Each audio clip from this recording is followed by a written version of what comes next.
Okay, this is just a quick review of how I do this stencils. I mentioned I buy the Amazon Basics laminating pouches, and I just run them without anything in between through the laminating machine twice. I turn them one way and then I turn them over and run it through again while the heat was on at the highest heat. So that I'm left with a material that is just so easy to cut. This is one example. I have many. It's very difficult to show them because obviously they're transparent. Then what I do is I take them outdoors in a cardboard box, and I have bought this rather expensive but kind of nice repositionable adhesive that I spray on the back. And one thing I like about it is it says it doesn't transfer. So the adhesive does not transfer onto whatever it is you're doing. It doesn't. It's a very light tack. In fact, I might have just put too light a spray, but it does hold it pretty good. Just actually enough if you wanted to pounce color. I'm only showing this on black so that you can see the stencil. But it's on the back. It has a very light repositionable adhesive coating. Then I apply it to a piece of wax paper for storage. Here's another one, if I can remove it with one hand. There we go. And so here's another one I've made. And just to give you a size, and this has the repositionable adhesive on it, just enough of a tack to lay it down. And I guess that's about maybe, let's see, if this is 8.5 by 11 sheet, you can get to see how big that is. But in a minute I will show you some teeny tiny ones that I have made that I use for like polymer clay jewelry pieces. These large ones are good for cards. And the other thing I do is when I have a cutout like these, I save the piece that was behind it. Let me pull this off. Again, very hard to do with one hand, but what I want to show you is I took the positive out and it becomes what you'd call a mask. The positive, which would be in black. But now this part is a stencil. And with repositionable, easy for me to say, adhesive, I can just use this to put paint or whatever I want. So I really save the part from which it came, which I guess would be the negative. And I have a larger version up here. Just to give you an idea, all of these were done. I've used lots of different stencil material, and this is what I have found I like the best. Now I also do the same thing with cardstock. If I have a piece that I've cut, in this case, I cut sticker paper, which is very thin, but it has adhesive on the back. Now this is not necessarily repositionable adhesive, but if I wiped it on my t-shirt a couple of times, that would lower the tackiness of it. But again, I have it stored on waxed paper, and I can now, all these little bits that would come up because it's on label paper that has adhesive on it, it would make a great little stencil. So what I wanted to show you is, let me get back to my, whoops, I'm using the black cardstock so you can see the stencil. This piece actually it's so light and tack, I think I might need to spray it again, which I will do next time. I also take out pieces just over here of cardstock. We all have those. Most people just throw them away. I save these as well. I'm very bad. This one you cannot see because it was squares. But if I want a straight line to paint, I can just wrap this. This is from which I took, God knows what, a card front or something. and I sprayed that, put it on wax paper.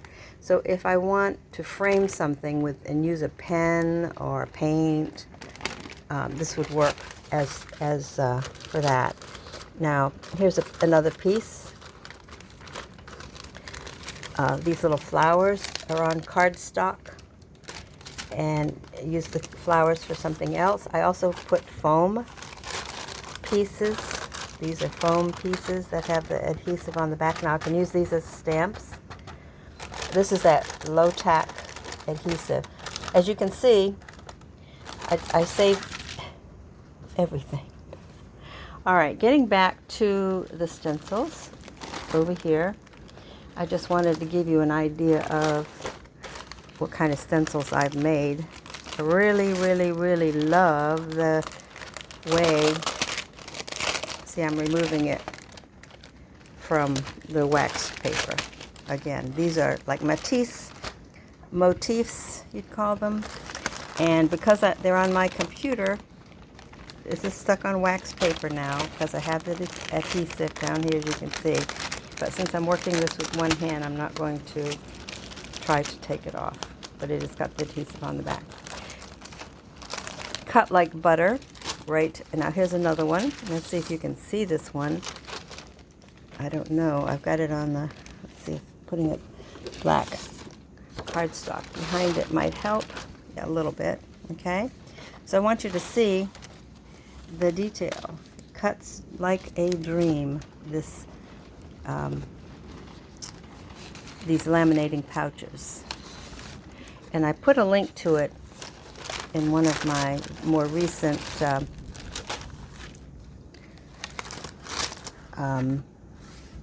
YouTube. Let's see, I think I just uploaded it yesterday. Now here's one I made, and you can see it, because this is some more of this, and I don't have any adhesive on this one. I have adhesive on that, which actually stuck to the file folder. Now this one's on wax paper. This is a pretty famous photograph that someone had converted to a paper cut, and I used that paper cut to create my own stencil. So the only bad thing about this is what I'm actually painting. In this case, I had used some gold paint and didn't remove it, is the background. So I made a card that had a painted background, and I painted the gold so that the gold would be in the background of the bird. Perhaps I'll be able to show that later. And here's another one I made. Where's my black cardstock?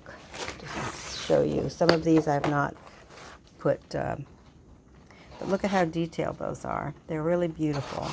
And to give you a perspective of size, this is an 8.5 by 11 sheet of cardstock. So there's that. I have loads of these. This is one of my painted cardstock. I think that's what I used the bird, the card that I no longer have here, I think. Oh, maybe I do have it here. Anyway, it was, oh yeah, here it is. The bird stencil that I told you, I just showed you a minute ago.